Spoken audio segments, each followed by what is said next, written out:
नमस्ते इंडिया, कैसे हैं आप। मैं हूं सीएमए दीक्षा राजपाल और आज फिर एक एसपीएम से रिलेटेड नोट लेके आई हूं। आज हम पढ़ेंगे चैप्टर नंबर 1 का topic number 3, financial performance analysis. हाँ जी, फाइनेंशियल परफॉर्मेंस एनालिसिस। अगर आपको उससे पहले के 2 टॉपिक्स पढ़ने हैं, परफॉर्मेंस मैनेजमेंट का मीनिंग, प्रोडक्टिविटी एंड एफिशिएंसी का डेप्थ नॉलेज, तो आप मेरे लास्ट लेक्चर्स को भी देख सकते हैं।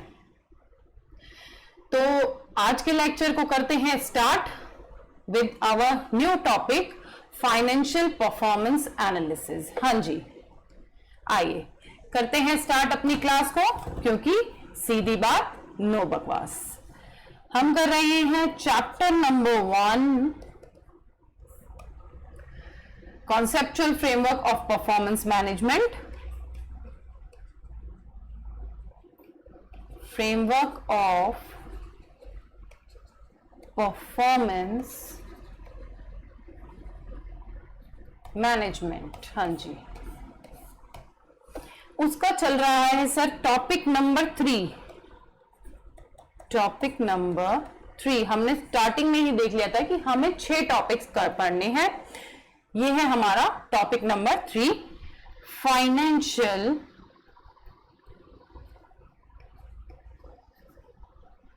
Performance analysis. Financial performance analysis, sir ये होता क्या है फाइनेंशियल परफॉर्मेंस एनालिसिस? वो एनालिसिस जो हमारी फाइनेंशियल स्ट्रेंथ को, हमारी means the entity, for the business, for the organisation, हमारी फाइनेंशियल हेल्थ को एनालाइज कर ले।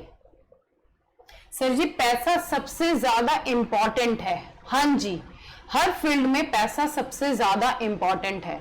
सर अगर हम आज सीएमए की पढ़ाई कर रहे हैं तो उसमें भी एडमिशन लेने के लिए पहले हमें पैसा लगाना पड़ेगा, उसको प्रोस्पेक्टस खरीदना पड़ेगा, एडमिशन फी पे करनी पड़ेगी। हाँ जी सर, तो सर हम पैसा कहां इन्वेस्ट कर रहे हैं? जहां पे हमारा पैसा वेस्ट ना हो।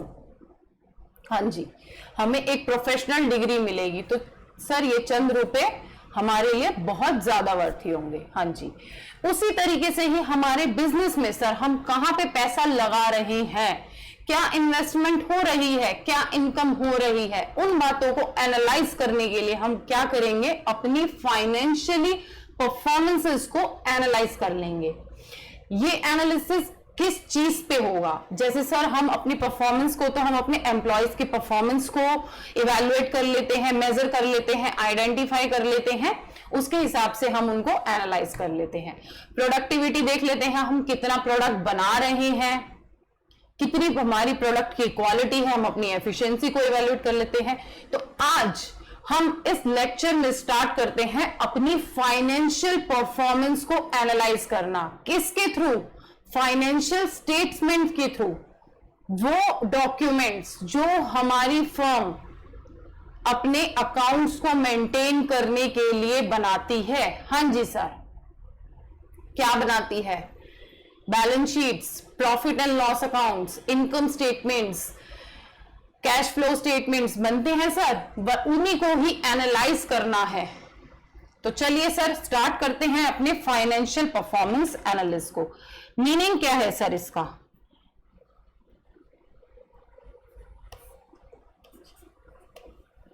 Identifying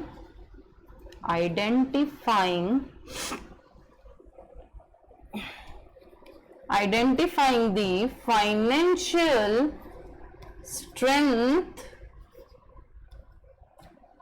and weakness of the organization। हाँ जी सर, हम देख लेंगे हम फाइनेंशियली स्ट्रांग हैं या वीक हैं, किससे? एनालाइज करके। Identifying the financial strength and weaknesses of the organization। Sir किस चीज से? By properly establishing the relationship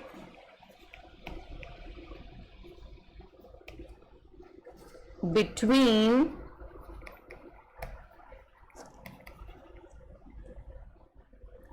the items of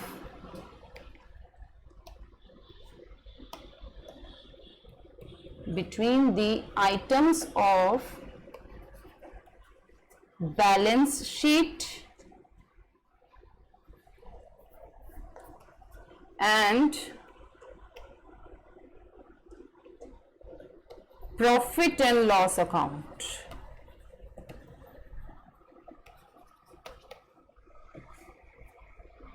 identifying the financial strength of the organisation. हाँ जी, फाइनेंशियल स्ट्रेंथ देख लेंगे, वीकनेसेस देख लेंगे हमारी ऑर्गेनाइजेशन की.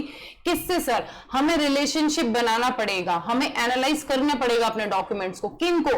अपनी बैलेंस शीट्स को, अपने प्रॉफिट एंड लॉस अकाउंट को, कि सर हमारे पास कितनी एसेट्स हैं, कितनी लाइबिलिटीज हैं, हमारी प्रॉफिट एंड लॉस में कितना हमारे रेवेन्यूज हो रहे हैं, कितने एक्सपेंसेस आ रहे हैं, प्रॉफिट कमा भी पा रहे हैं कि नहीं कमा पा रहे हैं. तो उससे सर हमारी स्ट्रेंथ या वीकनेस का पता चल जाएगा. और सर इस लेक्चर को और आगे बढ़ाने से पहले मैं यही बोलूंगी कि प्लीज जो भी नोट्स बनवाए जा रहे हैं उनको आप नोट डाउन मेरे साथ में करते चले. क्यों? क्योंकि at the time of examination आपको लास्ट रिवीजन में बहुत ही इजी रहेगा अपने हैंड रिटन नोट्स को पढ़ना, चीजों को समझना और पेपर लिख पाना. हाँ जी, अगर आप लास्ट टाइम पे सोचें कि आपको स्टडी नेट पूरा पलटना है और आपको पूरा रिवाइज करना है तो वो बहुत मुश्किल हो जाता है. थ्योरी पेपर्स में मार्क्स ना आने का सबसे बड़ा रीजन भी यही होता है कि हम प्रॉपर नोट्स नहीं बना पाते, जिस वजह से हमें लास्ट में स्टडी मेट को ही घुमाना पड़ता है और वो बहुत डिफिकल्ट हो जाता है. तो इसीलिए आपके लिए एसपीएम को इजी बनाने के लिए मैं आपके साथ लिख रही हूं इन नोट्स को, ताकि आप लास्ट टाइम में परेशान ना होएं. ये बहुत जरूरी है नोट्स बनाना सर. मैंने भी अपनी लाइफ में, सीएमए की लाइफ में, सारे थ्योरी पेपर्स को इन्हीं तरीके से ही पढ़ा है. और एक टाइम आएगा मैं आपको अपनी सारी बातें बताऊंगी कि मैंने अपने एग्जाम्स में थ्योरी पेपर्स में कितने मार्क्स गेन करे हैं. सर सब पेपर्स में मेरी एग्जम्पशंस हैं, थ्योरी पेपर हो, प्रैक्टिकल पेपर हो, बट प्रैक्टिकल से भी ज्यादा मेरे पास में थ्योरी में मार्क्स आए हैं. वो किस वजह से? क्योंकि उसको प्रॉपर नोटिंग करके मैंने रखा, उसकी नॉलेज ली और एग्जाम में जाके उन्हीं बुलेट्स फॉर्म में ही अपने एग्जाम को लिखा. तो सर आपके मार्क्स कहीं नहीं गए 70 अबव. मैं ला सकती हूं तो आप भी ला सकते हैं. सर यही इजी ट्रिक है थ्योरी पेपर को पढ़ लेना. और एक चीज और, अगर आपको कहीं पे भी कोई डाउट है, कोई सजेशन है, कुछ भी आप बोलना चाहते हैं तो प्लीज कमेंट सेक्शन में जाके मुझे कमेंट कर सकते हैं. मैं हर चीज को फॉलो कर रही हूं. लास्ट टाइम में भी मुझे कुछ स्टूडेंट्स ने ये बोला कि मैम आपकी क्लास में गैप हो गया था. हाँ जी सर, गैप हुआ था क्योंकि मेरे घर में कुछ प्रॉब्लम आई थी, दैट्स वाई मैं क्लास अपलोड नहीं कर पाई थी. बट उस चीज को साइड रखते हुए अब आपकी स्टडी को कंटिन्यू करना है और अगस्त एंड तक हो सकता है कि मैं लाइव सेशन भी स्टार्ट कर दूंगी एसपीएम का. हाँ जी सर, डेली लाइव सेशन रहेगा, चाहे वो आवरली रहे चाहे वो 2 आवर्स का रहे, बट आपके साथ में मैं लाइव आऊंगी आपके डाउट्स को क्लियर करने के लिए. उससे पहले मैं आपके साथ में कुछ वीडियोस को अपलोड कर रही हूं ताकि आप चीजों को समझना स्टार्ट कर दें. तो चलिए इस टॉपिक को और आगे बढ़ाते हैं.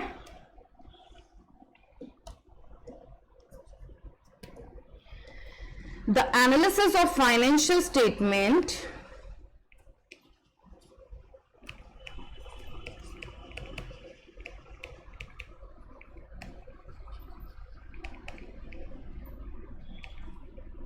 provides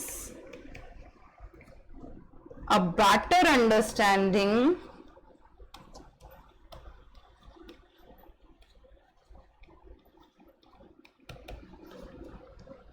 of the firm's position and performance.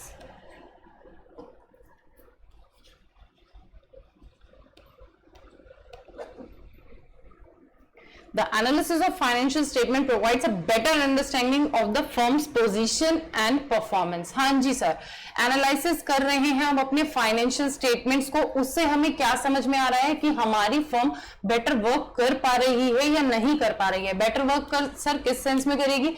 हम अपने प्रॉफिट्स को देख लेंगे, अपने एसेट्स को देख लेंगे. हाँ जी, अगर वो हमारे एक स्ट्रॉन्ग लेवल तक जा रहे हैं, हमारे प्रॉफिट्स इंक्रीज हो रहे हैं, तो हमारी परफॉर्मेंस, हमारी पोजीशन एक बेटर कंडीशन में है. अदरवाइज हमारी पोजीशन बेटर कंडीशन में नहीं है. Simple. Better understanding of firms position and performance.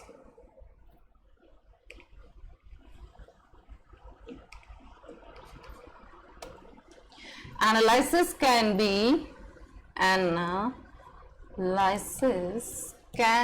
be undertaken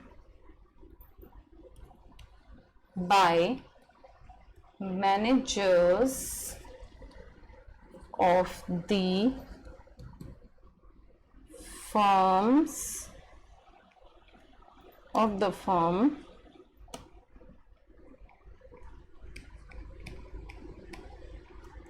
or by parties.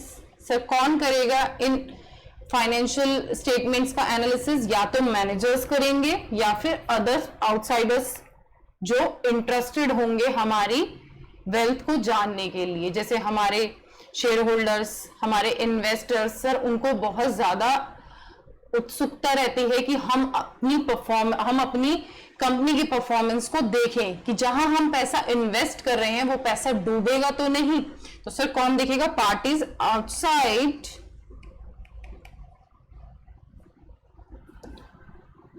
Outside the firm.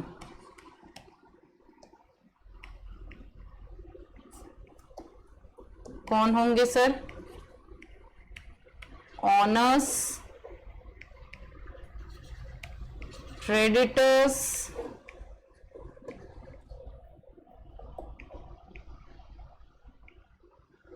Investors.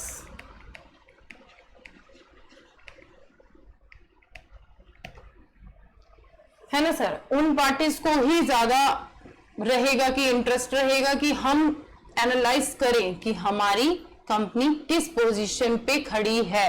Creditors को अपने पैसे के लिए, ऑनर्स को अपने प्रॉफिट्स के लिए, इन्वेस्टर्स को अपनी इंटरेस्ट के लिए, अपनी अर्निंग्स के लिए, कि सर हमने जो पैसा लगाया हमें वापस मिलेगा भी या डूब जाएगा, उसके लिए.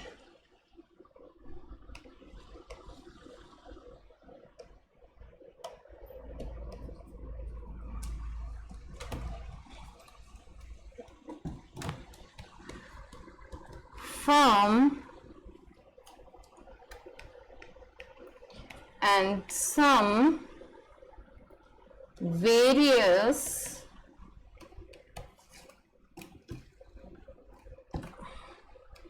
interested groups such as managers,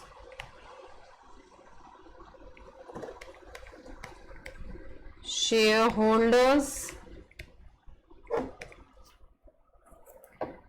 creditors, tax authorities,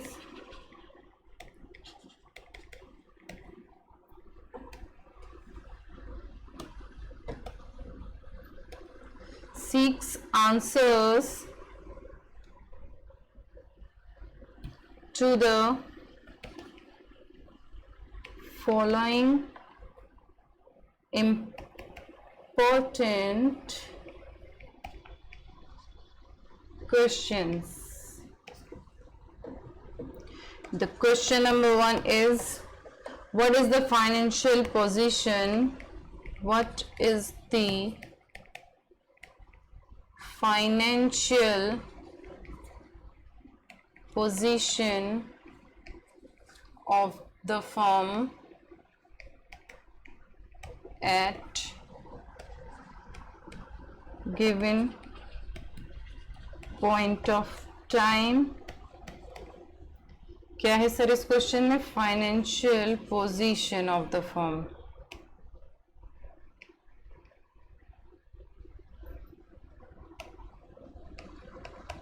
question number 2, financial performance. Financial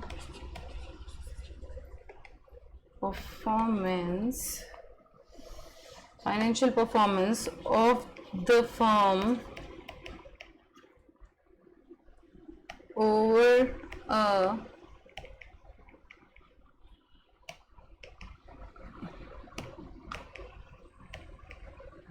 given period of time. Sir ये क्या है? सर हमारे बिजनेस से रिलेटेड कुछ लोग होंगे. कौन? हमारे मैनेजर्स, हमारे शेयर होल्डर्स, हमारे क्रेडिटर्स, हमारी टैक्स अथॉरिटीज, जो कुछ क्वेश्चंस को जानने के लिए बहुत ज्यादा ही इंटरेस्टेड होंगे. सर क्या क्वेश्चंस है कि फाइनेंशियल पोजीशन क्या है हमारी कंपनी की at the given point of time. हाँ जी, फाइनेंशियल पोजीशन क्या है? मैनेजर्स क्यों हैं? क्योंकि उन्हें अपनी परफॉर्मेंस को मेजर करना है, अपनी फर्म की बेटर कंडीशन जाननी है. हाँ जी, shareholders for their investments, creditors पैसे लेने के लिए. सर हमारा पैसा कहीं डूब तो नहीं रहा, इस फर्म ने हमसे इतना माल उठा लिया है क्रेडिट पे, पैसा देने लायक है भी या नहीं.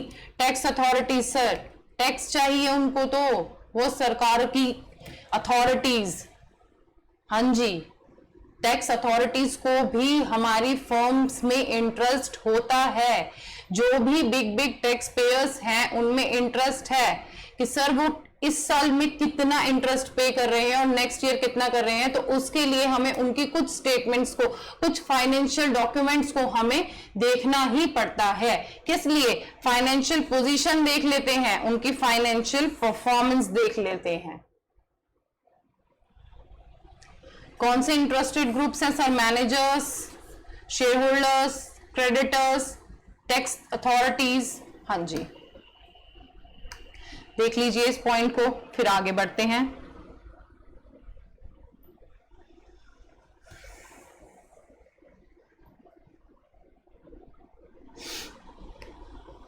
सर इन क्वेश्चंस के, ये जो दो क्वेश्चंस हैं, इन दो क्वेश्चंस के आंसर कहां से मिल रहे हैं?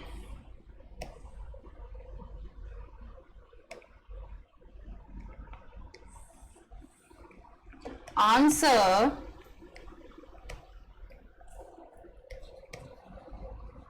these questions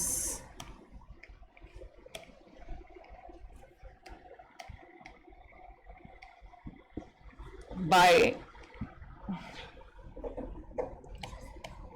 financial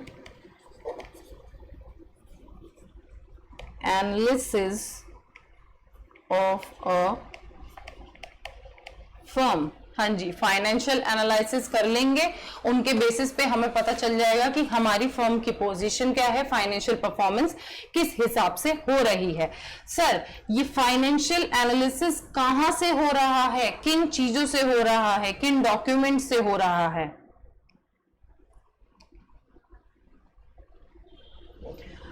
financial analysis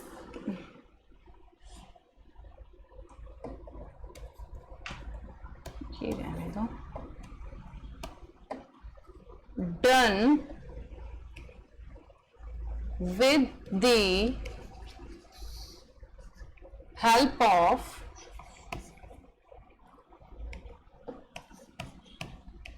financial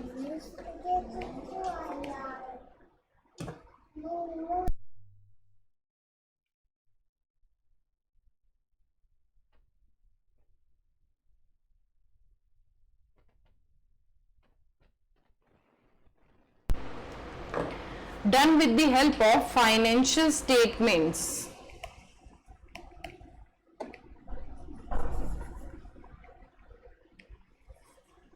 sir ये फाइनेंशियल एनालिसिस कैसे होंगी? फाइनेंशियल स्टेटमेंट्स की हेल्प से। हमें कुछ डॉक्यूमेंट्स, कुछ नंबर्स मिलेंगे तभी तो हम किसी चीज का एनालाइज कर पाएंगे। हमें पता ही नहीं होगा कि इनकी बैलेंस शीट में क्या अमाउंट्स हैं, कितने एसेट्स हैं, कितने लाइबिलिटीज हैं, प्रॉफिट एंड लॉस में कितना ये इनकम दिखा रहे हैं, कितनी एक्सपेंसेस दिखा रहे हैं, तो सर हमें पता कैसे चलेगा?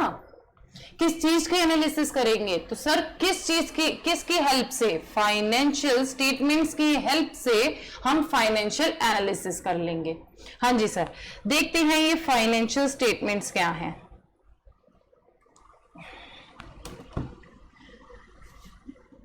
लिखी लो इधर, फाइनेंशियल स्टेटमेंट्स क्या है सर ये financial statement? Financial statement, it is an organised collection of data. It is an organised collection of data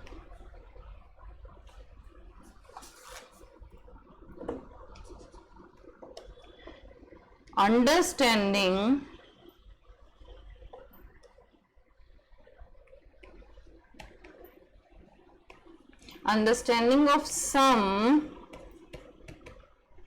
financial aspects of a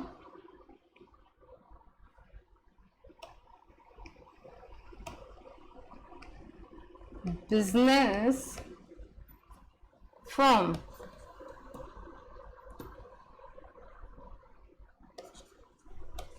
Show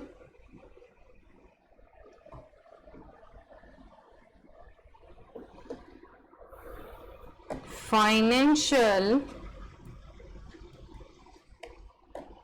position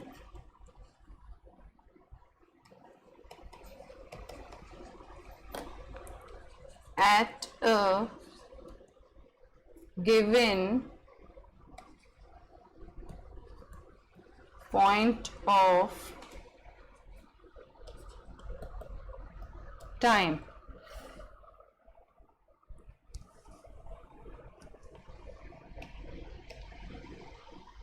sir financial statement क्या कह रहा है? ये ऑर्गेनाइज्ड कलेक्शन ऑफ डाटा है। हाँ जी sir, हर चीज बिखरी हुई है, उसको कलेक्ट कर लिया हमने ऑर्गेनाइज्ड वे में, एक मैनर में, कि वो ऑर्गेनाइज्ड कलेक्शन ऑफ डाटा बन गया, हमारी बैलेंस शीट बन गई, हमारा प्रॉफिट एंड लॉस अकाउंट बन गया। हाँ जी, understanding some financial aspects of the business firm. हाँ जी सर, फाइनेंशियली हमें हर चीज को अंडरस्टैंड करना इजी हो जाता है। किससे सर? फाइनेंशियल स्टेटमेंट से। नेक्स्ट कहता है show financial position at the given point of time. Sir financial position हमें किस चीज से पता चलती है? सोचिए, किस चीज से पता चलती है सर? बैलेंस शीट से।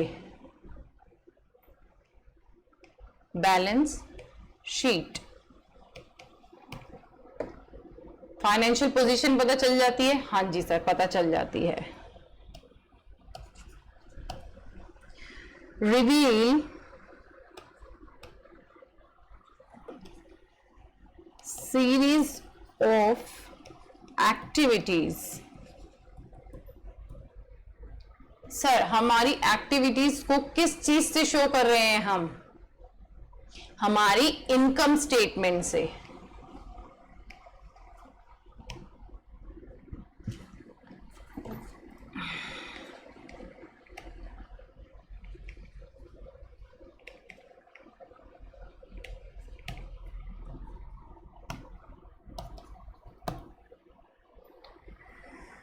Financial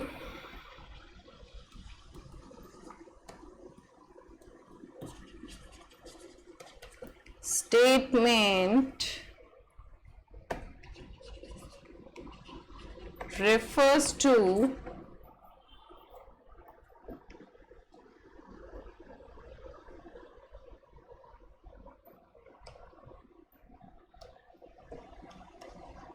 balance sheet,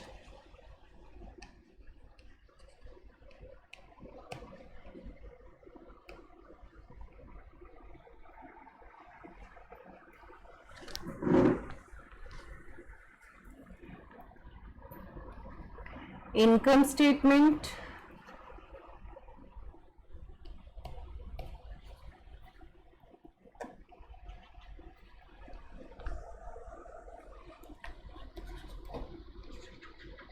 cash flow statement. हाँ जी सर, क्या क्या आ रहा है हमारी फाइनेंशियल स्टेटमेंट में? Balance sheet, income statement, cash flow statement. आइए सर इन स्टेटमेंट्स को भी थोड़ा और डीपली देख लेते हैं। वैसे तो हमें पता है कि बैलेंस शीट क्या है, इनकम स्टेटमेंट क्या है, कैश फ्लो स्टेटमेंट क्या है, हमें पता है।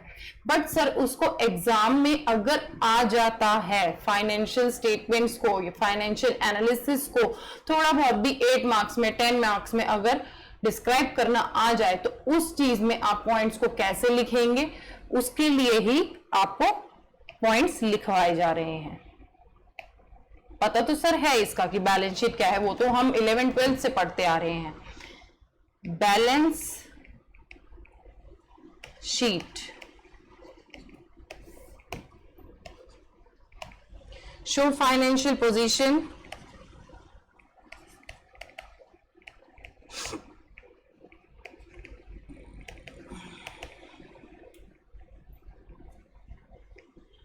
at given point of time. It shows total assets is equal to total liabilities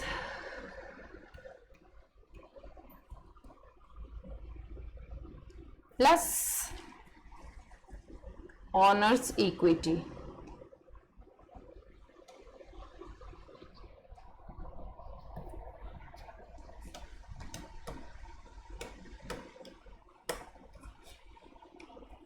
ये है हमारी बैलेंस शीट। फाइनेंशियल पोजीशन बता देगी, टोटल एसेट्स बहुत अच्छे से जानते हैं, total assets is equal to total liability plus owners equity. हाँ जी, नेक्स्ट था हमारा income statement. Income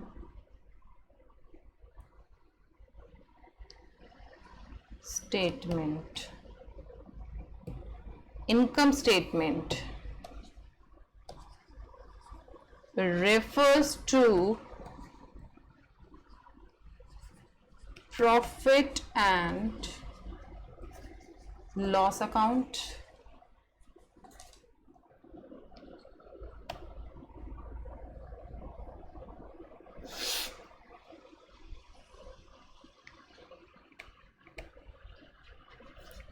summary of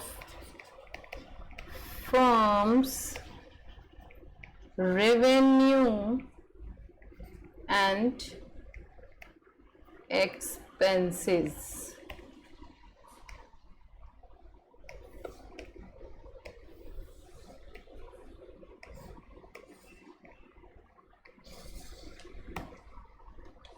ठीक है sir.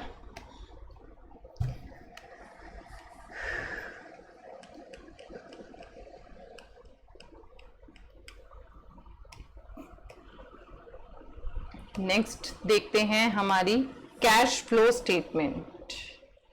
Cash flow statement sir हमारा एसपीएम बहुत ही इंटरेस्टिंग है, बोरिंग नहीं है, इंटरेस्टिंग है और बहुत ही इजी है।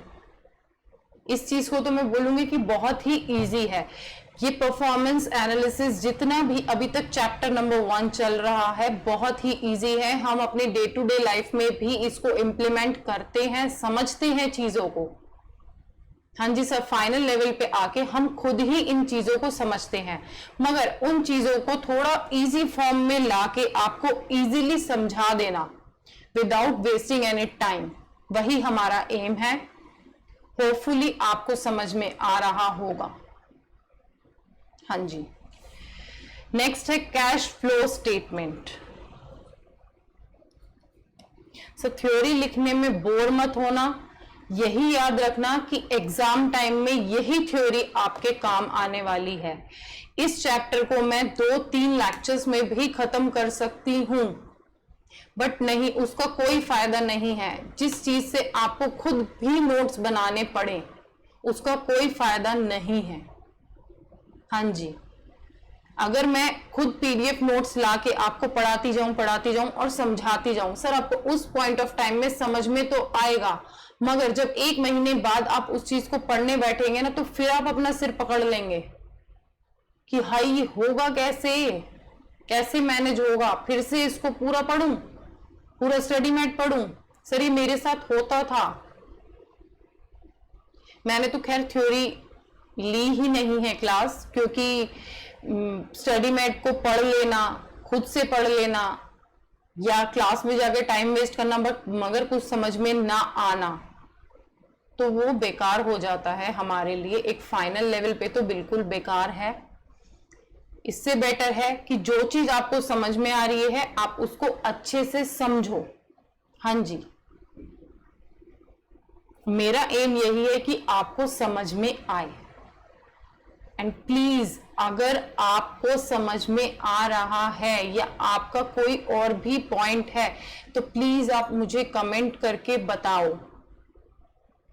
हाँ जी, कमेंट करके बताओ। यही हमारा मोटिवेशनल फैक्टर है किसी भी टीचर के लिए। अगर आपको समझ में आ गया है, आप बस इतना ही लिख देंगे ना कि मैम हमें समझ में आ गया, उतने में ही हम मोटिवेट हो जाएंगे कि हाँ सर जो हम पढ़ा पा रहे हैं। फेस टू फेस की बात सर अलग थी कि उसमें तो हमें चेहरा देख के ही पता चल जाता है कि हमारे स्टूडेंट को हमारी बात समझ में आ भी रही है या नहीं, बट अब वर्चुअली ये सब चल रहा है, तो उसके लिए सर आप प्लीज हमें कमेंट करके बताइए।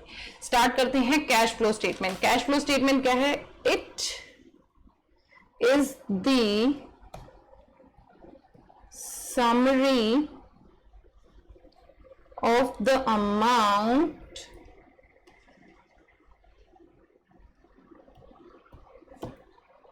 amount of cash and cash equivalents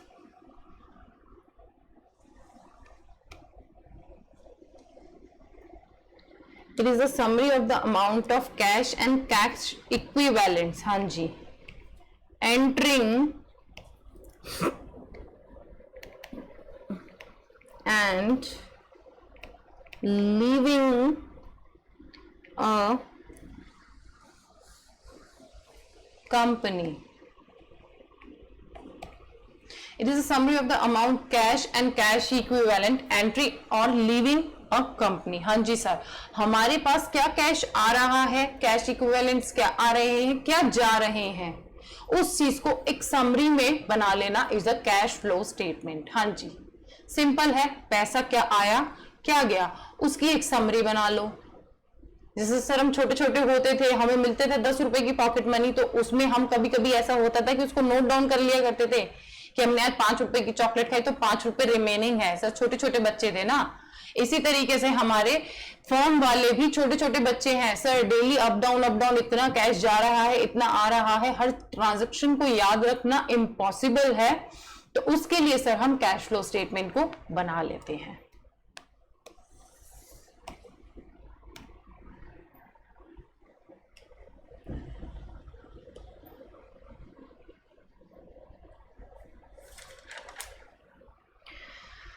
तो अब देखते हैं एक नया पॉइंट। क्या पॉइंट? कि सर हम अपनी फाइनेंशियल पोजीशन को एक गिवन पॉइंट ऑफ टाइम पे, एक गिवन पीरियड ऑफ टाइम के लिए तो हम एनालाइज कर लेते हैं। वो क्या होता है सर? हमारा अकाउंटिंग पीरियड 1 अप्रैल टू 31 मार्च। हाँ जी सर, ये हमारा अकाउंटिंग पीरियड है। हमने अपनी बैलेंस शीट बनाई, अपना P&L बनाया, अपना कैश फ्लो बनाया, हमने उसको एनालाइज कर लिया। हाँ जी, मगर अगर हमारा प्रोजेक्ट है ही आगे 3 साल का, हम एक टाइम में एक ही प्रोजेक्ट पे काम कर रहे हैं और वो प्रोजेक्ट हमारा आज स्टार्ट हो रहा है तो आने वाले 3 साल बाद ही एंड होगा, तो उस केस में सर हम क्या करेंगे? सर हम अपनी समरीज को बनाएंगे, ईयर बाय ईयर हम बनाएंगे, उसको इवैल्यूएट कर लेंगे, जो हमारी फ्यूचर्स वैल्यू होंगी उनको हम आईआरआर के थ्रू प्रेजेंट वैल्यू में बना लेंगे, जिससे हमें एट प्रेजेंट पता चल जाए कि हम पैसा लगा रहे हैं तो हमें इन फ्यूचर इनकम मिलेगी भी या नहीं मिलेगी। एक प्रोजेक्टेड कैश फ्लो बना लेंगे। सर टर्म पड़ी होगी प्रोजेक्टेड कैश फ्लो, हाँ जी सर, उसी को बना लेंगे। तो आइए एक नए पॉइंट को देखते हैं।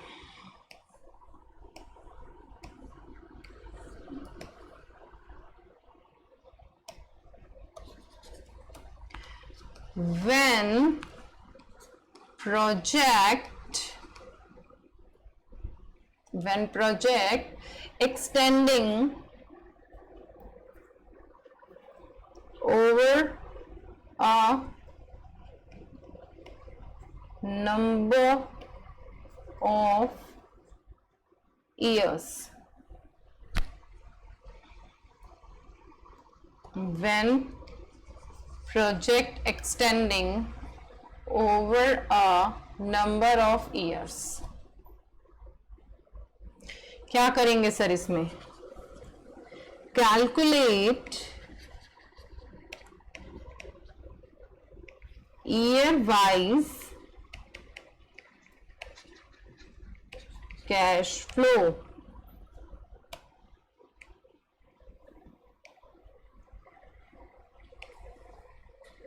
ईयर वाइज हमारे कैश फ्लो को बना लेंगे। इससे क्या होगा? That helps management for sourcing of funds, that help management for sourcing of funds through, कैसे मिलेगा sir? Public issues, share issues, public deposits, हाँ जी पब्लिक ने डिपॉजिट किया, हमने शेयर इशू किया, या फिर और कहां से सोर्स हो सकता है? बैंक लोन से।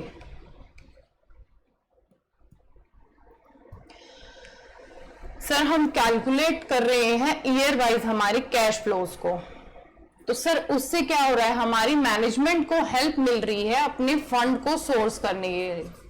कोई भी ऑर्गेनाइजेशन अपने फंड्स को कहां से लेके आती है? सर या तो डिपॉजिट डिवेंचर्स होते हैं, बैंक लोन ले लेते हैं, या फिर हम अपने कंपनी के शेयर इश्यूज कर देते हैं। हाँ जी, तो उसी को देखिए पब्लिक डिपॉजिट्स में भी ये है जहां से हमारी मैनेजमेंट फंड्स को सोर्स करती है। तो ये इजी हो जाएगा अगर नंबर ऑफ ईयर से हम कैलकुलेट कर रहे हैं ईयर वाइज हमारे कैश फ्लोज को, तो उससे हमें पता चल जाएगा कि हमें कितना अमाउंट लोन का ले लेना चाहिए, या फिर हमारे प्रोजेक्टेड कैश फ्लोज क्या रहेंगे, हमारी इन फ्यूचर इनकम्स क्या रहेंगी, हमें कितना लोन लेना चाहिए, हम पे कर भी पाएंगे या नहीं कर पाएंगे, उस चीज का हम एक प्रोजेक्टेड कैश फ्लो बना लेते हैं। हाँ जी sir,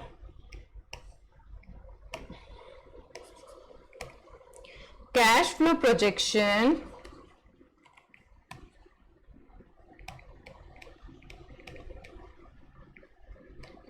are also helpful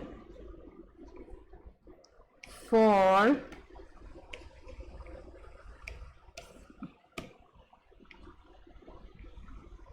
replacement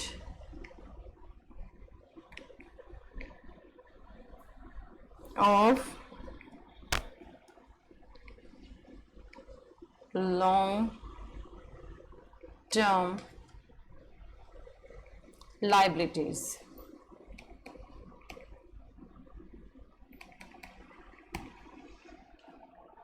replacement of long term liabilities. हाँ जी सर,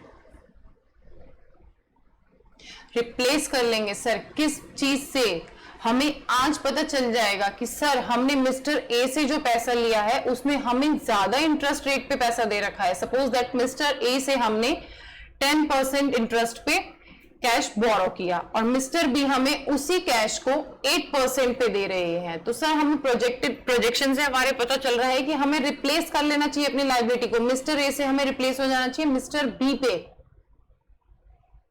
हमें उस लाइबिलिटी में मिस्टर बी से कैश बोरो करने के बाद जो हमारी लाइबिलिटी बन रही है उसका इंटरेस्ट हमें कम पे करना पड़ रहा है। तो सर हमारी प्रोजेक्शन से पता चल रहा है हमें कि क्या हमारे लिए बेटर है।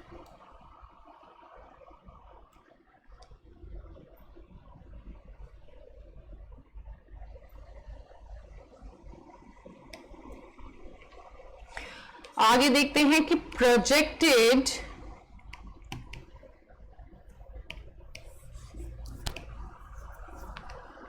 सर प्रोजेक्शन करना हमारे लिए क्यों इंपॉर्टेंट है? क्यों हमें अपने कैश फ्लोज को प्रोजेक्टेड करना चाहिए? किस चीज के लिए?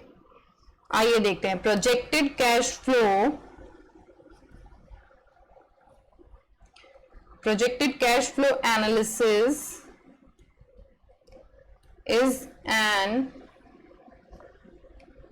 useful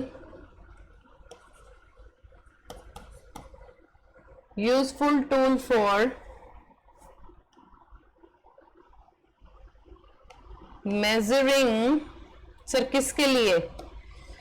profitability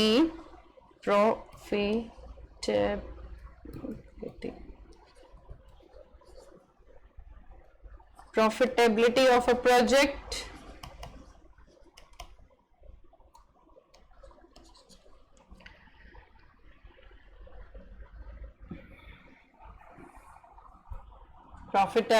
project share valuation,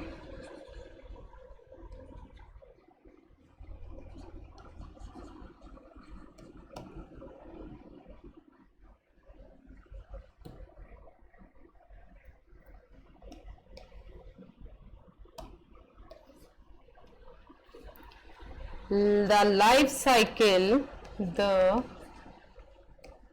life cycle costing।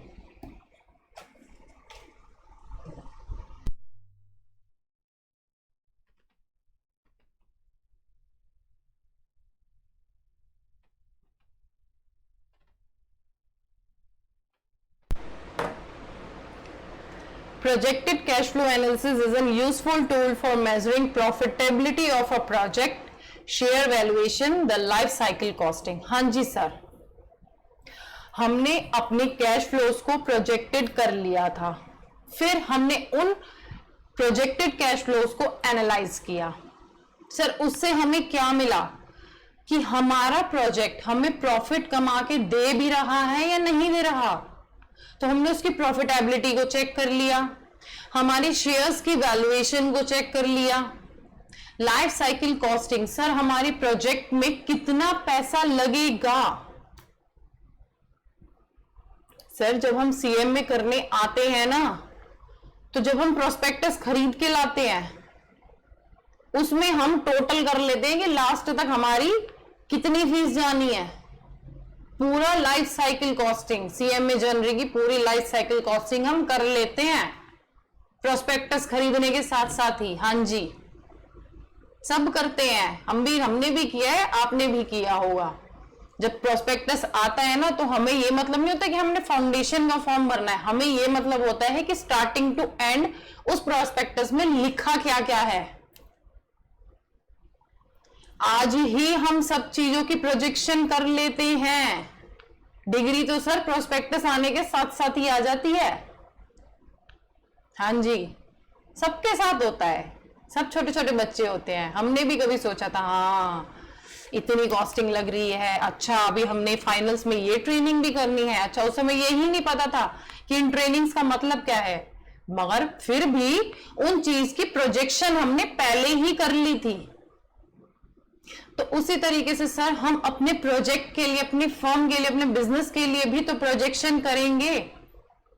जो कैश फ्लोज आ रहे हैं, जा रहे हैं, उनकी हमने प्रोजेक्टेड रिपोर्ट बना ली, उन रिपोर्ट्स को हमने एनालाइज कर लिया। उनसे एनालाइज करने के बाद हमें क्या पता चल रहा है, हमारे प्रोजेक्ट की प्रॉफिटेबिलिटी, प्रॉफिट्स को कमाने की ताकत, कि सर लॉस में तो नहीं लेके जा रहा हमें ये प्रोजेक्ट, हमारे शेयर्स की कितनी वैल्यू रहेगी, क्या वैल्यूएशन हो जाएगी, लाइफ साइकिल कॉस्टिंग, सर पूरा प्रोजेक्ट 3 साल चलने वाला है, इस 3 साल में ही कितना पैसा लेगा हमसे। तो उन सब को हम पहले ही मेजर कर लेंगे। किससे?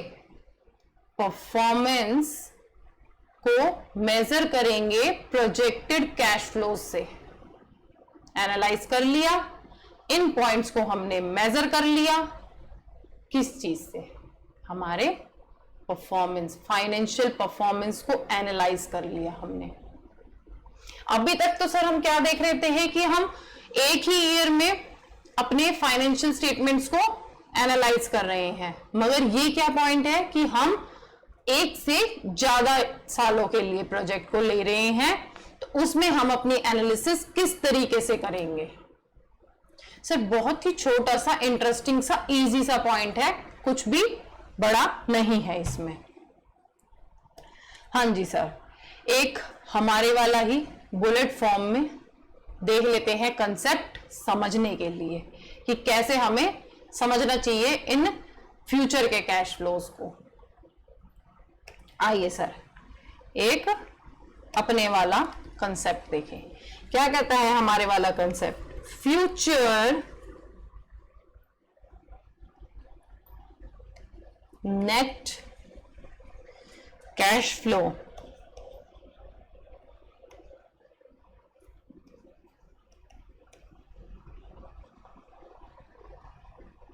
डिस्काउंटेड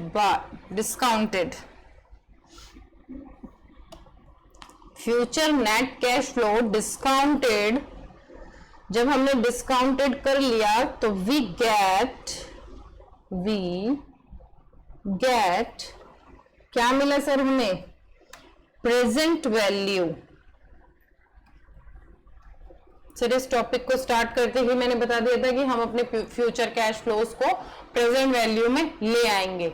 डिस्काउंट क्या? Present value of the present value of the series of the values of the, हमारे जो भी अमाउंट्स हैं, present value of the amounts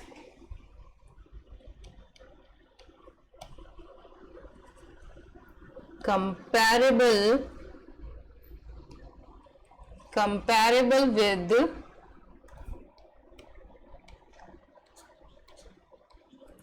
investment।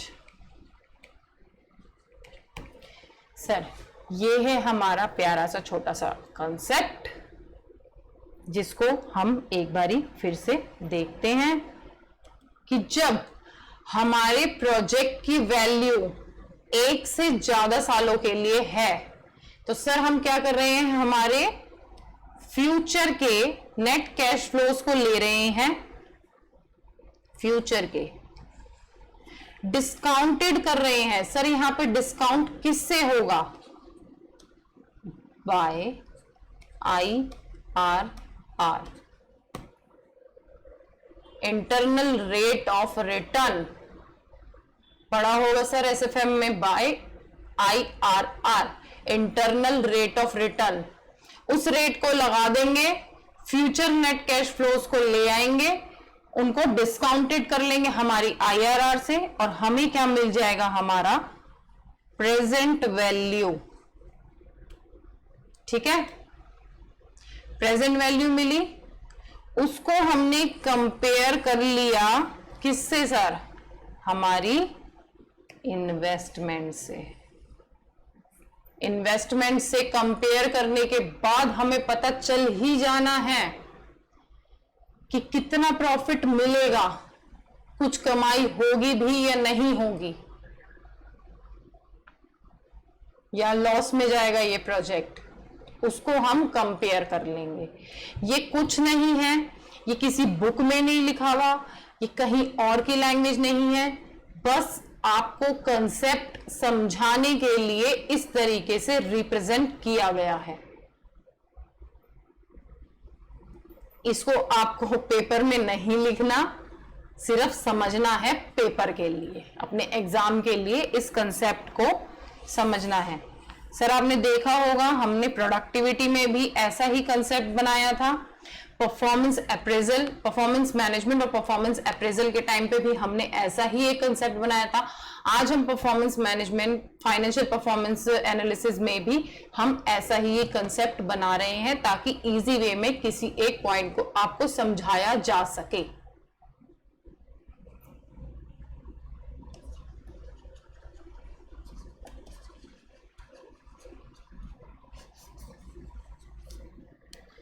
Journal concept ये किसी बुक में नहीं मिलने वाला आपको, ये सिर्फ और सिर्फ आपको समझाने के लिए ही प्रिपेयर किया गया है।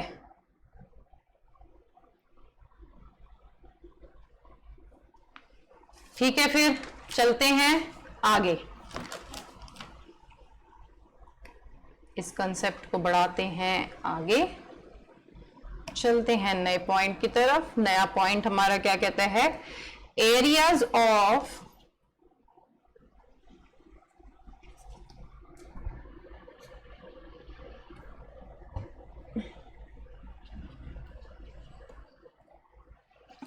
Of financial performance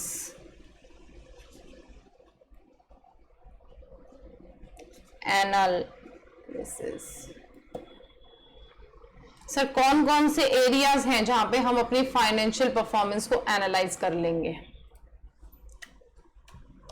first area working capital.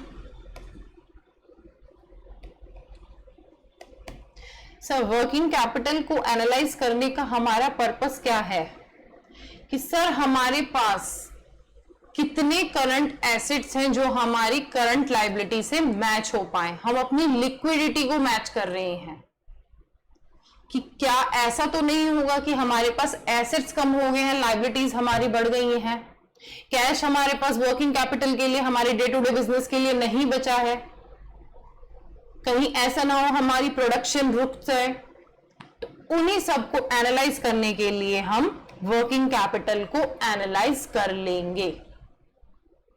इसको ज्यादा डेप्थ में लिखने की जरूरत नहीं है, इन एरियाज को याद रखिए, 4 एरियाज हैं, इन्हें याद रखिए, एग्जाम में आएगा तो आप as it is लिखाइए।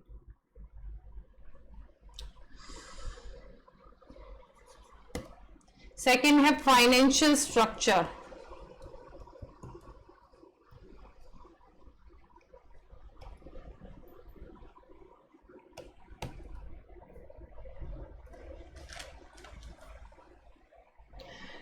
Sir financial structure में क्या आएगा? फाइनेंशियल स्ट्रक्चर क्या बोलता है? वो बोलता है कि हमारे डिबेंचर्स, हमारे डेब्ट्स और हमारी इक्विटीज में प्रॉपर स्ट्रक्चर बन पा रहा है। एक प्रॉपर उसका मिक्स करके देखेंगे कि हाँ जी सर, हमारी कंपनीज जो हमारे डेब्ट को यूज कर रही है, हमारी इक्विटी को यूज कर रही है, एक परफेक्ट मैनर में कर पा रही है। उसके लिए हम फाइनेंशियल स्ट्रक्चर को हमारे एनालाइज कर लेंगे कि जो भी हमारे पास जो सोर्स ऑफ फंड्स हैं वो प्रॉपरली हम एनालाइज कर पा रहे हैं, उस स्ट्रक्चर को हम प्रॉपरली यूज कर पा रहे हैं, उसको एनालाइज कर लेंगे हम अपने फाइनेंशियल स्ट्रक्चर में आने वाली चीजों को। थर्ड है हमारा एक्टिविटी एनालिसिस। एक्टिविटी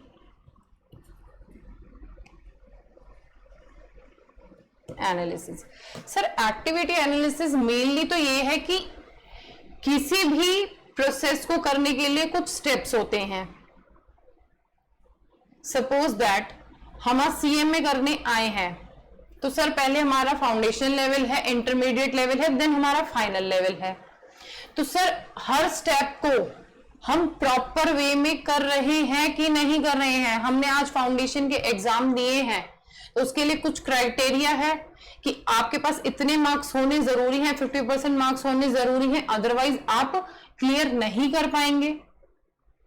तो सर उसी तरीके से हम अपना हमारी बिजनेस की एक्टिविटीज को भी एनालाइज करना पड़ता है एट द एवरी स्टेप। तो सर उसको कहते हैं हम एक्टिविटी एनालिसिस। किसी भी एक्टिविटी को करने के लिए हम स्टेप बाय स्टेप वर्क करते हैं। तो जो स्टेप हमने मान लीजिए फर्स्ट स्टेप रखा है, वो हम प्रॉपरली उस स्टेप को करके ही आगे बढ़ें, उसको कहेंगे एक्टिविटी एनालिसिस। अगर आज हमने फाउंडेशन लेवल में फीस भरी है तो फर्स्ट स्टेप पे उस फीस का यूटिलाइजेशन प्रॉपर हो रहा है, अब अटेम्प्ट बाय अटेम्प्ट तो नहीं दिए जा रहे, फर्स्ट अटेम्प्ट में क्लियर कर रहे हैं, तो उसका प्रॉपर यूज हो गया उस फीस का। उसी तरीके से सर हम फाइनेंशियल परफॉर्मेंस को अपनी एंटिटी में भी एनालाइज कर लेंगे कि अगर हम आज एक पेन को बना रहे हैं तो पेन की कैप बनाना हमारा सबसे फर्स्ट स्टेप है। ऊपर के बॉडी को, पेन के ऊपर की बॉडी को बनाना हमारा फर्स्ट स्टेप है। तो उसमें जो हमने पैसा इन्वेस्ट किया है वो प्रॉपरली यूज्ड हुआ है या नहीं, उसको हम एनालाइज कर लेंगे, उसको कहेंगे हम activity analysis. Next is fourth, profitability analysis. Profitability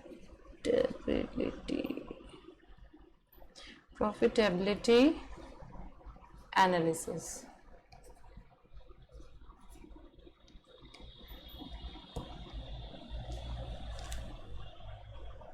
sir profitability analysis हमारी कंपनी की कितनी ताकत है प्रॉफिट्स को जनरेट करने की, इनकम को जनरेट करने की, उसको एनालाइज कर लेंगे। So these four are the areas of financial performance analysis. First one is a working capital, second one is a financial structure, then activity analysis, and after that profitability analysis. इसमें हमें depth में नहीं लिखना है, अगर आए तो इन 4 point को आप ऐसे ही लिख के आइए, इन्हें एलैबोरेट नहीं करिए। चलिए आगे देखते हैं। सिग्निफिकेंस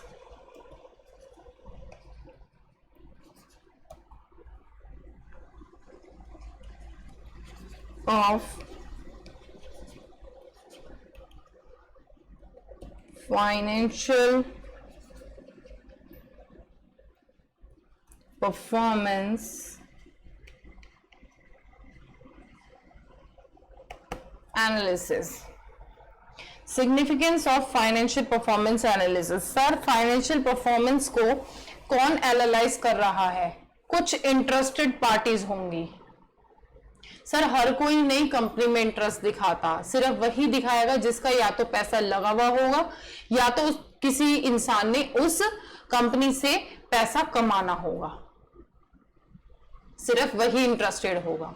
हाँ जी सर, हम हर कंपनी में नहीं झांकने जाते, हम किसी भी कंपनी के फाइनेंशियल स्टेटमेंट्स को नहीं एनालाइज करते, सिर्फ उन्हीं कंपनी को एनालाइज करेंगे जहां पे हमने शेयर्स खरीद रखे होंगे या फिर हमने किसी कंपनी को माल बेच रखा होगा, पैसा इन्वेस्ट कर रखा होगा हमने किसी कंपनी में, तो ही हम उसके अकाउंट्स को खंगालेंगे। भाई तुम हो इस लायक कि हमारा पैसा वापस दोगे,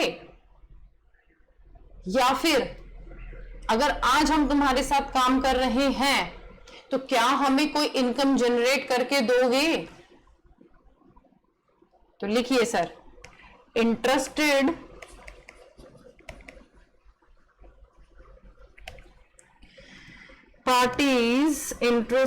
parties that involves in the analysis.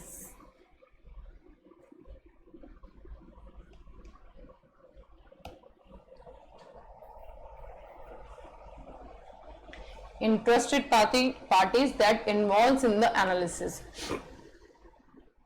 Sir first party रहेगी ट्रेड क्रेडिटर्स, हमारे क्रेडिटर्स, हाँ जी, trade creditors. Sir trade creditors कौन होंगे? Suppliers,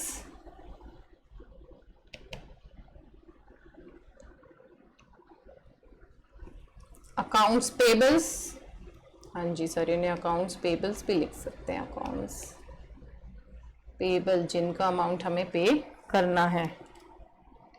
interested in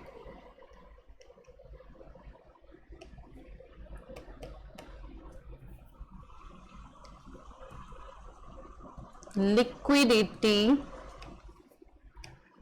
of the firm,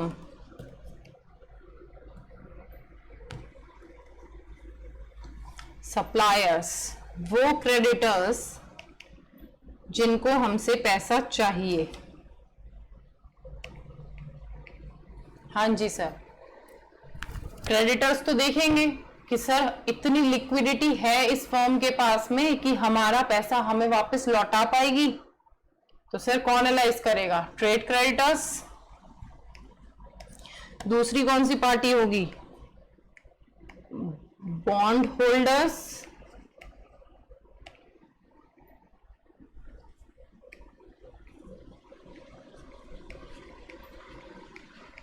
honour of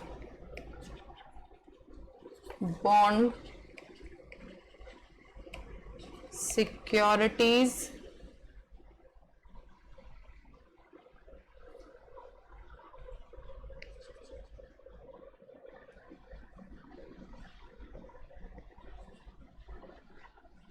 interest in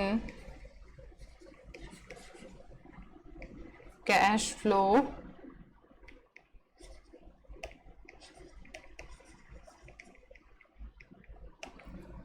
ability।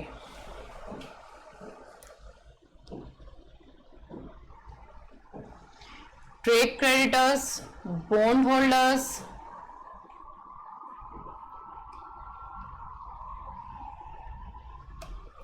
Third party रहेगी हमारे investors.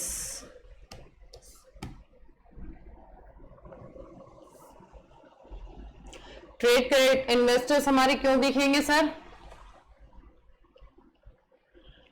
Present and expected earnings. Present and expected earnings sir investors तो इसलिए देखेंगे कि सर कितना पैसा कमा रहे हैं, क्या प्रॉफिट्स हो रहे हैं, तो ही तो हमें पैसा मिलेगा। As well as stability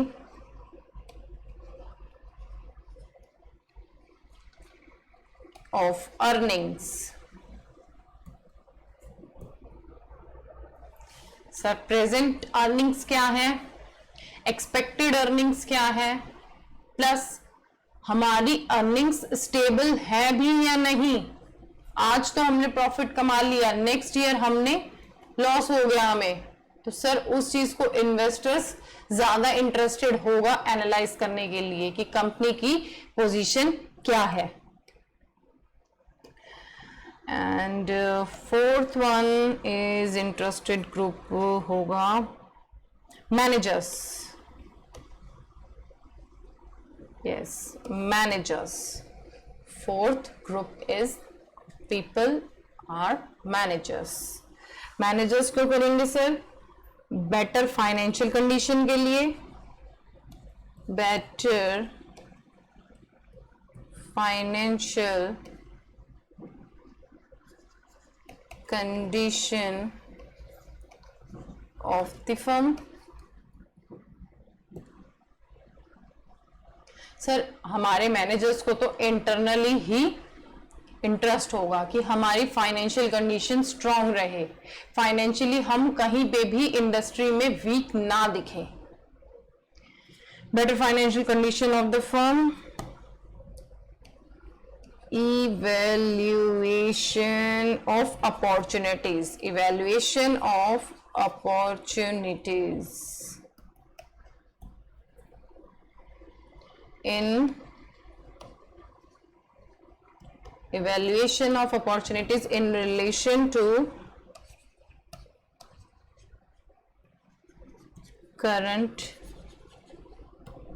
position. हाँ जी सर, उन अपॉर्चुनिटीज को भी इवैल्यूएट कर लेंगे. किन अपॉर्चुनिटीज को? जिनसे हमें प्रॉफिट कमाना इजी हो जाए. हमारी करंट पोजीशन को देखते हुए हम कुछ ऐसी अपॉर्चुनिटीज को भी इवैल्यूएट कर लेंगे जिससे हम प्रॉफिट कमा सकें या फिर हमारी फर्म की फाइनेंशियल हेल्थ और इंप्रूव हो सके. तो ये तो थे सर सिग्निफिकेंस. वो interested groups, trade creditors, bond holders, investors, managers, जो ज्यादा इंटरेस्टेड होंगे किसी फर्म की फाइनेंशियल पोजीशन को एनालाइज करने के लिए, फाइनेंशियल परफॉर्मेंस को एनालाइज करने के लिए ज्यादा इंटरेस्टेड होंगे.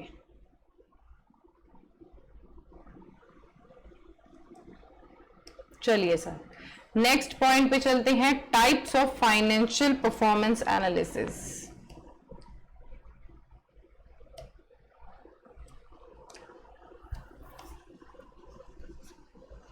Types of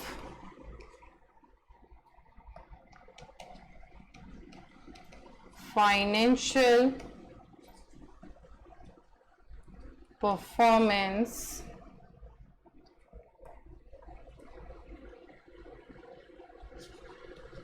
analysis. हाँ जी sir, types of performance financial performance analysis. Sir कितने टाइप की होती है? फाइनेंशियल परफॉर्मेंस हमारी दो टाइप की होती है.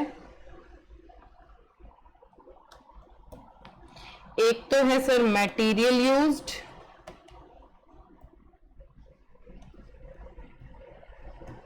और दूसरी है मोड्स ऑपरेंडी.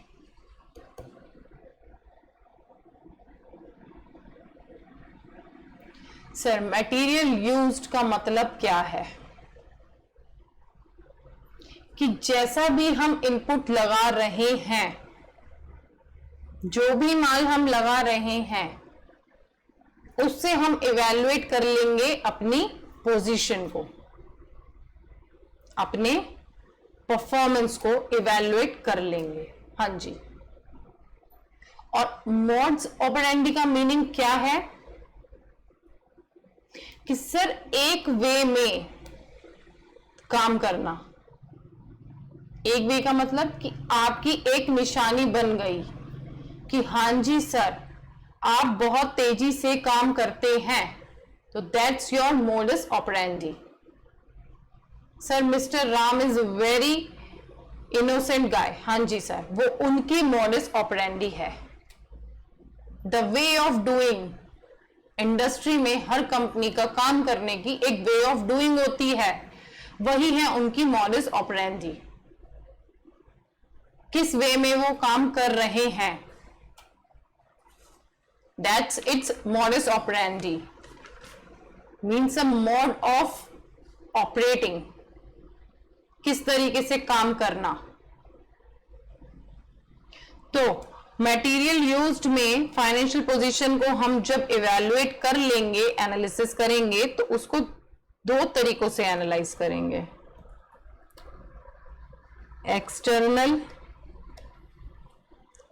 एक्सटर्नल एनालिसिस किया जाएगा और एक इंटरनल एनालाइज होगा. वही मोडस ऑपरेंडी में भी दो तरीके के ही एनालिसिस होंगे. One is horizontal analysis. Second is vertical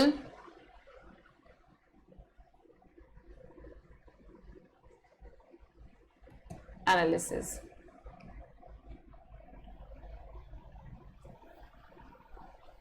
Material used में external analysis, second is internal analysis and modus operandi में भी दो टाइप के होंगे, horizontal and vertical.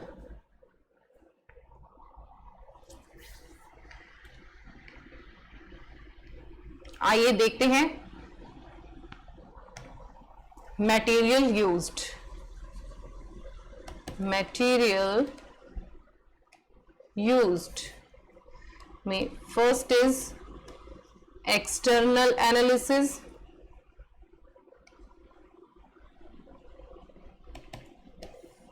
Sir external analysis कौन करेगा? Done by outsiders. ये आउटसाइडर्स कौन होंगे? Investors,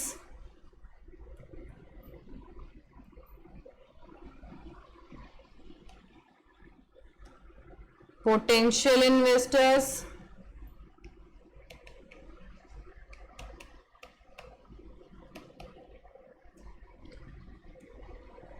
creditors,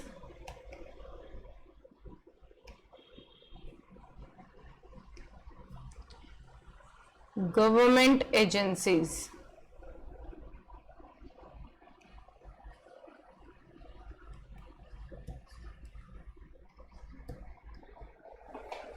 sir external analysis कौन करेगा? आउटसाइडर्स करेंगे.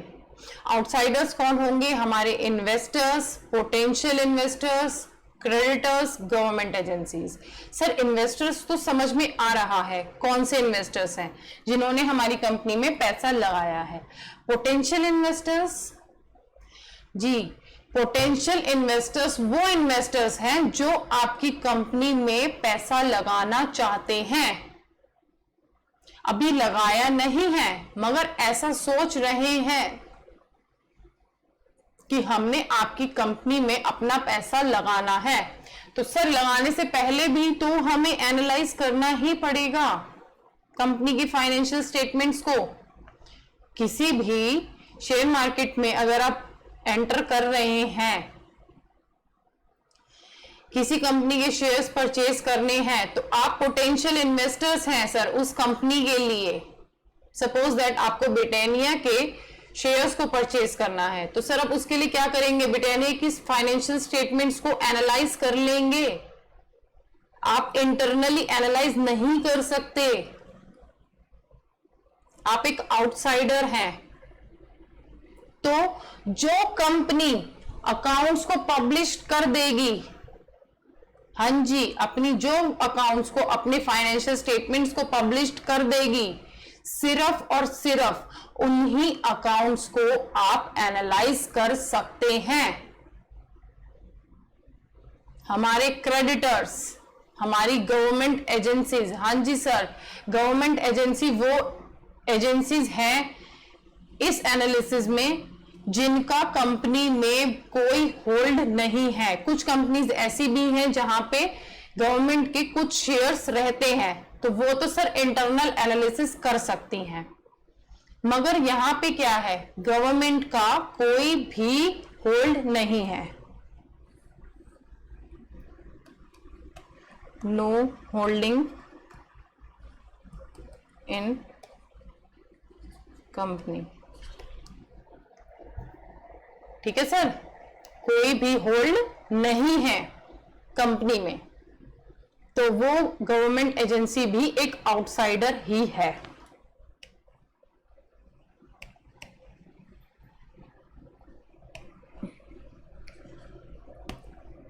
These external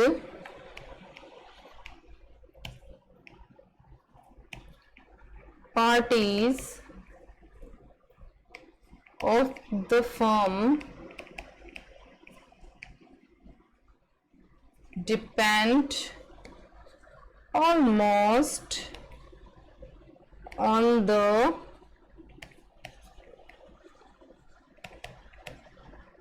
published financial statement। हाँ जी सर, जो कंपनी पब्लिश कर रही है उसी पे ही हमें डिपेंड रहना पड़ेगा।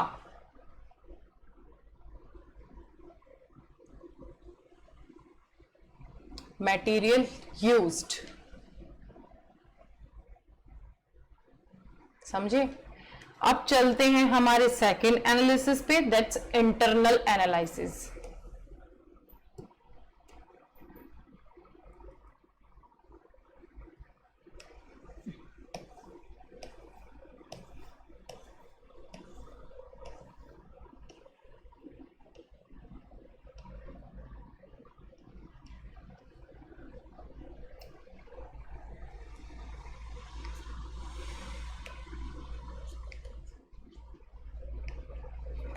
Internal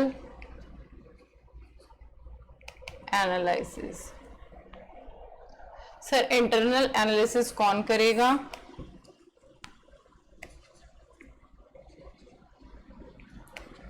done by person who have access to the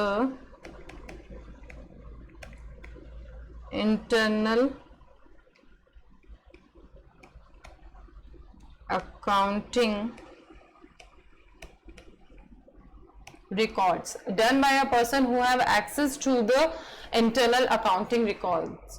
हाँ जी सर, वो पीपल, वो पर्सन जिसके पास एक्सेस है, जिसके पास अथॉरिटी है, अपने इंटरनल अकाउंटिंग रिकॉर्ड्स को एक्सेस कर लेने का अथॉरिटी मिल गई है, वो है हमारे इंटरनल एनालिसिस करने के लिए काबिल। हाँ जी, done by a person who have access to the internal accounting records. Sir ये कौन से पर्सन्स हैं? एग्जीक्यूटिव्स, या हमारे employees.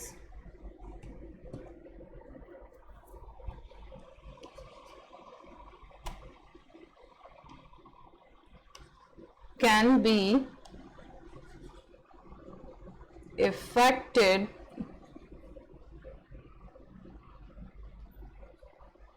depending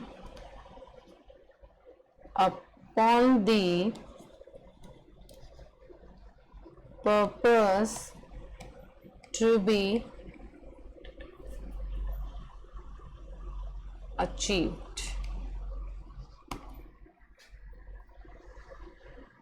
can be affected depending upon the purpose to be achieved. हाँ जी सर, वो इंटरनल पर्सन्स जो हमारे अकाउंटिंग रिकॉर्ड्स को एक्सेस कर पा रहे हैं, किस लिए सर? कोई ना कोई हमारा पर्पस होगा, हम अपनी कंडीशन को एक बेटर कंडीशन में देखना चाहते होंगे, उसी के लिए तो सर एनालिसिस करेंगे। नहीं तो किसके पास इतना रिकॉर्ड, इतना टाइम है कि हमारे फाइनेंशियल स्टेटमेंट्स बन गए हैं और उनको हम अब रिकॉर्ड करने बैठ रहे हैं, एनालाइज करने बैठ रहे हैं। सर स्पेशली एनालिस्ट को अपॉइंट किया जाता है अकाउंट्स को एनालाइज कराने के लिए, इंटरनली भी। क्यों सर? हमें अपने पर्पसेस को अचीव करना है, हमें अपने गोल्स को अचीव करना है, हमें प्रॉफिट्स को जनरेट करना है। मेन हमारा मोटिव तो किसी भी बिजनेस का मोटिव हो, किसी भी चीज का मोटिव हो, चाहे वो रोटी खाने से लेके, हमारी पढ़ाई से लेके, हमारे बिजनेस चलाने तक के लिए हो, कहीं ना कहीं हमारा प्रॉफिट मोटिव होता ही है। मैम रोटी खाने में कैसा? सर रोटी खाएंगे पेट भरेगा, वही तो हमारा सबसे बड़ा प्रॉफिट है। अगर हमें भूख लग रही है तो हमें रोटी चाहिए, अगर हम स्टडी कर रहे हैं तो हमें डिग्री चाहिए, उसी हिसाब से अगर हम अपना बिजनेस कर रहे हैं तो हमें प्रॉफिट्स चाहिए। उन प्रॉफिट्स को अर्न करने के लिए सर हमें अपने फाइनेंशियल स्टेटमेंट्स को एनालाइज करना ही पड़ेगा, अपनी कंडीशंस को चेक करना ही पड़ेगा। हाँ जी, करेंगे और अपने पर्पसेस को अचीव भी करेंगे।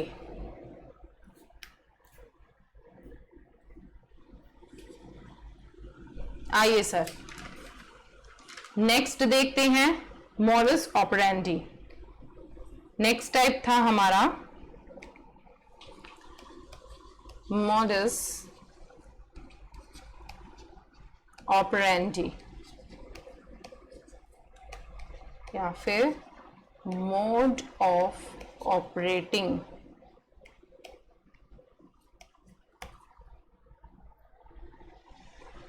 सर आप स्टडी कर रहे हैं, बहुत ही ईमानदारी से कर रहे हैं, तो आपके टीचर ने, आपके मेंटर ने आपको कहा होगा कि सर बहुत ही ईमानदार स्टूडेंट है अपनी स्टडीज को लेके, तो that's your modus operandi.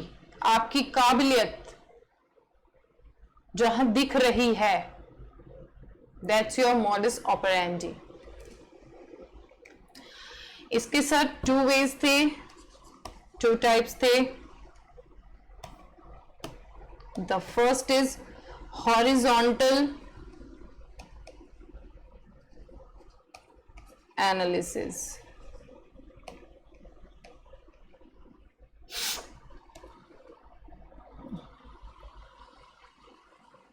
Horizontal analysis क्या है सर? ये कंपेयर करेंगे सर किसको? हमारी फिगर्स को from the different accounting periods. हाँ जी sir, compare the figures for a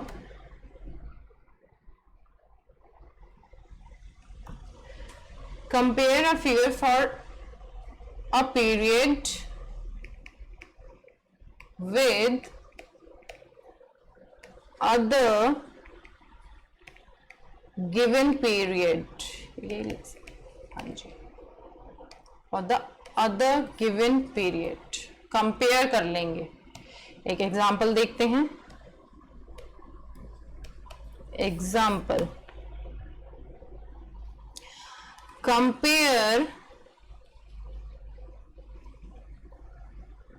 compare a company's sales in 2019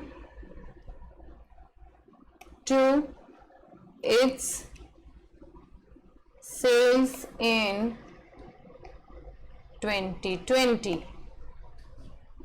compare कर रहे हैं सर हम अपने ही आप से कि सर 2019 में हमारी सेल्स कितनी थी और 2020 में हमारी सेल्स कितनी है। तो दैट्स अ हॉरिजॉन्टली एनालिसिस हो रहा है, एक साल से दूसरे साल तक कंपेयर हो रहा है। सर एक चीज और लिखिए इसमें, मल्टीपल रिपोर्टिंग पीरियड। हाँ जी सर, एक से ज्यादा साल यूज हो रहे हैं, multiple reporting period. That's a horizontal analysis. Horizontally एक साल से दूसरे साल के फिगर्स को कंपेयर कर रहे हैं। किससे सर? अपनी ही कंपनी से। हम अपने आप से ही एनालिसिस कर रहे हैं, कहीं और नहीं जा रहे या कोई और आगे नहीं कर रहा, हम खुद कर रहे हैं अपनी कंपनी की एनालिसिस। पहले हमने क्या किया, अब हमने क्या किया है, उसको कंपेयर कर लेते हैं। दूसरी एनालिसिस है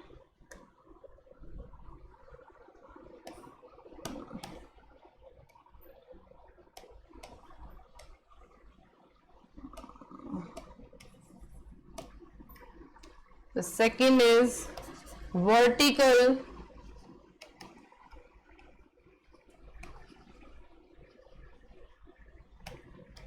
analysis। vertical analysis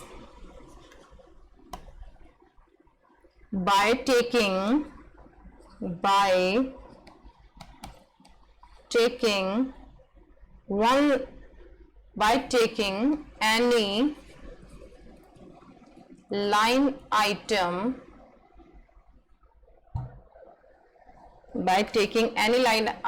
of financial statement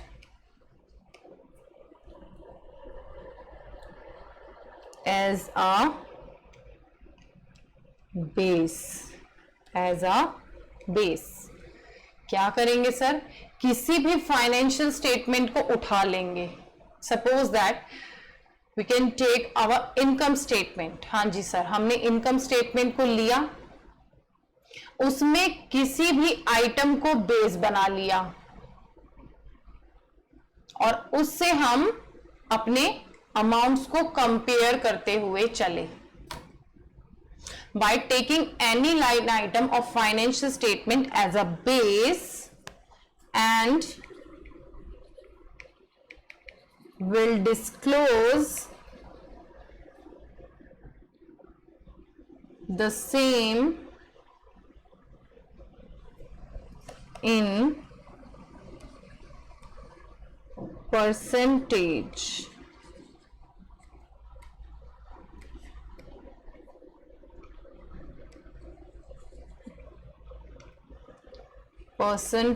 form.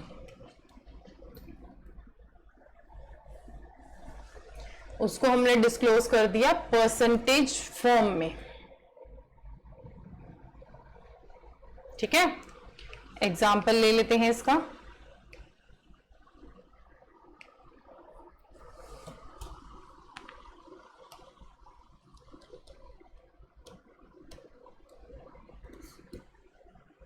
in income statement sir, हम इनकम स्टेटमेंट का एग्जांपल ले लेते हैं. Income statement, in a income statement to disclose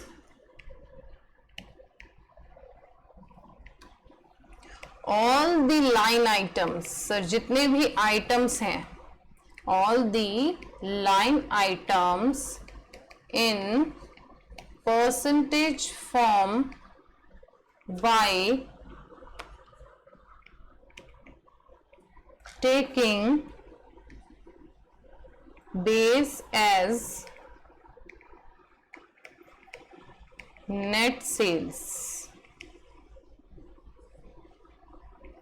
sir, हमने नेट सेल्स को लिया और हर आइटम को उससे कंपेयर करते गए और परसेंटेज फॉर्म में लाते गए. उससे क्या होगा सर? इजीली कंपेरेबल हो जाएगा. इजीली हम कंपेयर कर सकेंगे कि हमारी सेल्स कितनी हो रही है, हमारे एक्सपेंसेस कितने हो रहे हैं, उनको हम परसेंटेज फॉर्म्स में ले आएंगे. एक पॉइंट और लिखिए, सिंगल रिपोर्टिंग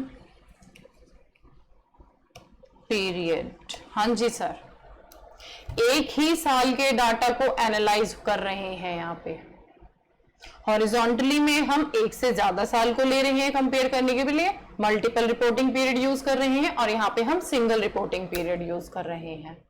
तो ये है हमारा वर्टिकल एनालिसिस. हाँ जी सर, फाइनेंशियल परफॉर्मेंस एनालिसिस में क्या था, मीनिंग क्या था, किस तरीके से अगर एक से ज्यादा साल के प्रोजेक्ट हमें मिल रहे हैं तो हम उनको एनालाइज कैसे करेंगे, क्या क्या टाइप्स हैं, क्या क्या एरियाज हैं, क्या क्या सिग्निफिकेंस है, कौन कौन लोग इंटरेस्टेड होंगे हमारे फाइनेंशियल परफॉर्मेंस को एनालाइज करने के लिए. हाँ जी सर, तो एक बारी मैं आपको आपके स्टडी मेट से कंपेयर कराना चाहूंगी.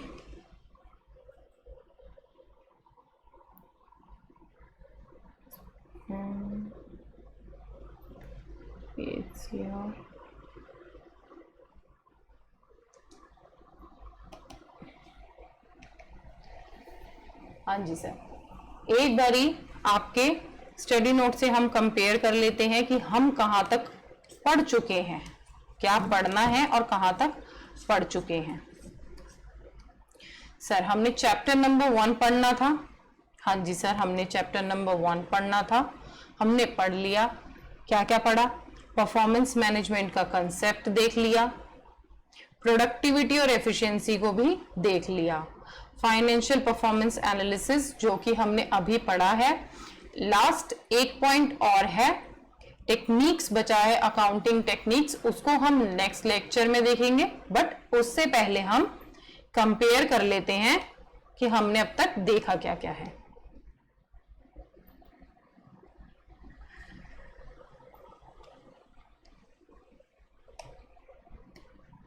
सर ये तो था हमारा अब तक का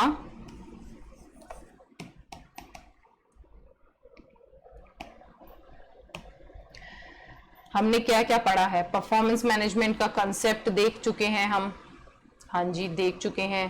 कंटिन्यूअस प्रोसेस है, लिंक टू मिशन टू गोल है, हाँ जी। परफॉर्मेंस अप्रेजल में क्या मीनिंग है, परफॉर्मेंस मैनेजमेंट क्या है, परफॉर्मेंस मैनेजमेंट का कंसेप्ट क्या है, कंपोनेंट्स क्या हैं, हमारी प्रोडक्टिविटी क्या थी, एफिशिएंसी का क्या मीनिंग था, मेजरमेंट किस तरीके से किया जाता है हमारी प्रोडक्टिविटी को, हमारी एफिशिएंसी को। सर हमने इसका मेजरमेंट भी देख चुके हैं लास्ट हमारी क्लास में। यहाँ आ गए हम आज की क्लास पे, परफॉर्मेंस मैनेजमेंट की क्लास पे, फाइनेंशियल परफॉर्मेंस एनालिसिस की क्लास पे।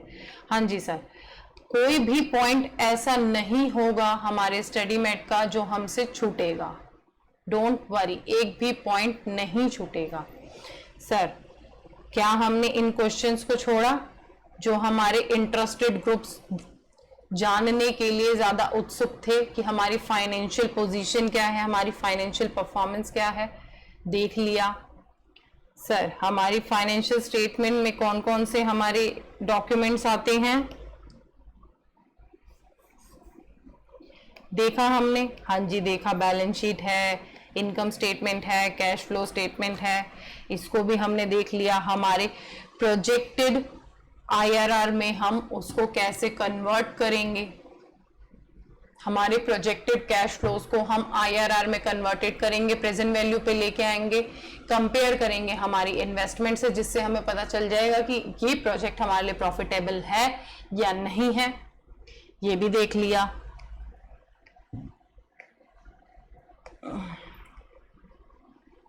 एरियाज क्या क्या थे सर, हमने एरियाज भी देख लिए पारे, working capital analysis, financial structure, activity, profitability देख लिया, हाँ जी देख लिया, हमने सब समझ चुके हैं हम।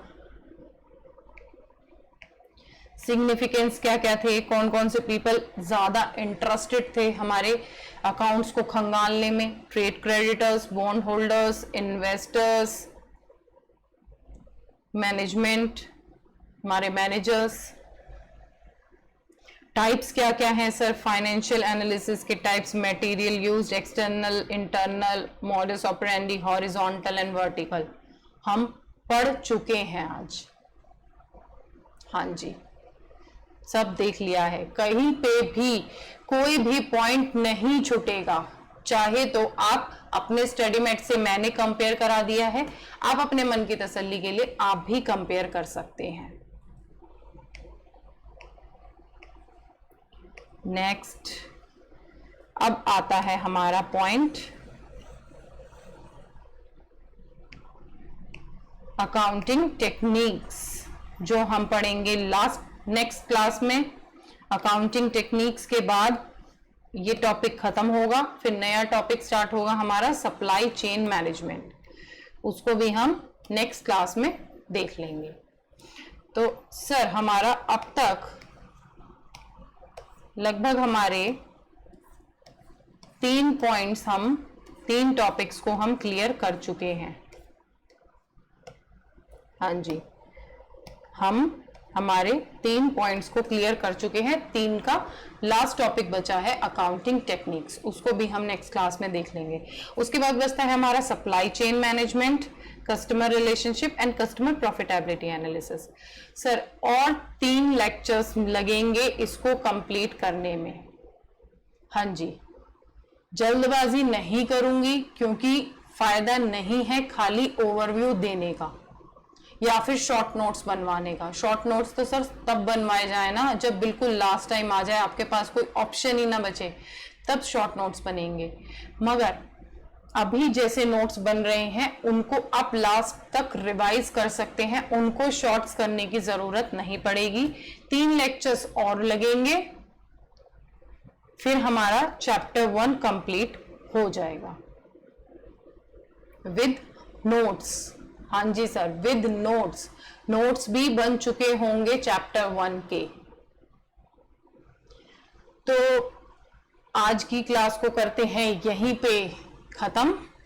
मिलेंगे नेक्स्ट क्लास में, पढ़ेंगे सप्लाई चेन मैनेजमेंट, उससे पहले करेंगे फाइनेंशियल परफॉर्मेंस एनालिसिस का लास्ट टॉपिक को कंप्लीट जो कि है अकाउंटिंग टेक्निक्स। तो मिलते हैं नेक्स्ट क्लास में, तब तक के लिए पढ़ते रहो, मुस्कुराते रहो, सेफ रहो और अपना ध्यान रखो, अपने घर वालों का ध्यान रखो। हाँ जी सर, तो मिलते हैं अगली क्लास में, तब तक के लिए नमस्कार, प्रणाम, आदाब, सत श्री अकाल। मिलेंगे हमारे नेक्स्ट लेक्चर में।